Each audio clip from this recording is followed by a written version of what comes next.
மக்கள்களே, எல்லாம் நல்லா இருக்கீங்களா? எல்லோரும் நல்லா இருக்கணும்னு எல்லா தெய்வங்களையும் பிரார்த்திக்கிறேன். இளம் விசேஷத்துக்கு வாழ்த்துக்கள். மக்களே, இது வீடியோ போட முடியல, நெட்டு காசு இல்லாதனால வீடியோ போட முடியல. சனிக்கிழமை தான் நெட்டு போட்டேன். உடம்பு சரியாக கோலப்பொடி வைக்க முடியலையா, அதனால் இப்போ இல்லை. இப்போ சனிக்கிழமை தான் போட்டேன். இப்போ வந்து மாசு போடுறது நல்லது. ஏன்னா கொரோனா வராமல் தடுக்கிறதுக்கு இது மாசு போடுறது நல்லது. ஏன்னா இப்போ நம்மளுக்கு எனக்கு இந்த பெரிய சளி இருமல் இது நம்ம இப்போ அடுத்தவங்களுக்கு பாதிக்கக்கூடாது.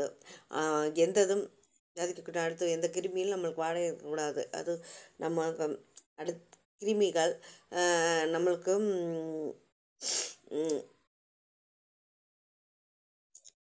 பயந்து காத்தோடும் வந்து உடம்புல பல தொந்தரவு கொடுக்க தோணும். அதனால் மாசு போடுறது எப்பயுமே நல்லது. அதனால் தயவுசெய்து எல்லோரும் மாசு போடுங்க. சளி பிடிச்சிருக்கு, உடம்பு சரியான பேசுனீங்க, மேலும் எதுவும் தவறாக இருந்தால் மன்னிச்சிருங்க.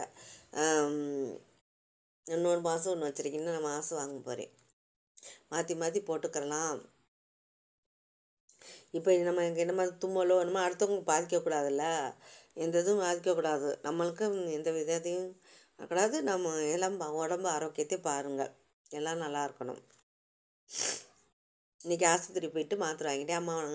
அம்மாவனத்தை ஆரம்பித்த மறைந்த செயலிதா அம்மா ஆரம்பித்த உணவகம் தொடர்ந்து கலைஞர் ஐயா உணவகமாக மாறி வந்துக்கிட்டு இருக்குது. சூப்பர், எப்பயுமே சூப்பர். குறைந்த விலையில் 1 ரூபா இட்லி சூப்பர். எல்லாம் ஆரோக்கியமான பசிக்கு ஆரோக்கியமான சாப்பாடு 5 ரூபாய்க்கு சாம்பார் சாப்பாடு சூப்பர் சாப்பாடு. அதை சாப்பிட்டு வந்து எனக்கு சூப்பராக இருந்துச்சு. எல்லா சாப்பாடும் தயிர் சோறு எல்லா சாப்பாடும் சூப்பராக இருக்கும். நல்லா கழித்து நீங்கள் வந்து ஆஸ்பத்திரிக்கெலாம் சாப்பாடுங்க நல்லா சாப்பாடும் நல்லா கொடுக்குறாங்க. அரசு குடிக்கிறது நல்லா அம்மா காலத்துலேருந்து இப்போ நல்லா கொடுத்துக்கிட்டு இருக்காங்க. அம்மா காலத்துலேயும் இப்போ ஐயா காலத்துலேயும் கொடுக்குறாங்க. எல்லோரும் நல்லபடியாக வாங்கி சாப்பிடுங்க. இங்கே தான் அம்மா இது உணவகம் போடுவட்டி இருக்கும். வாங்கி சாப்பிட குறைந்த விலையில்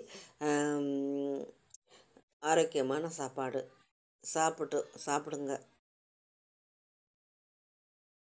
போன வீடியோலாம் போட்டிருக்கேன், சாப்பாடு போட்டிருக்கேன். இனிமேல் எதுவும் தவறாக தான் மன்னிச்சிருங்க.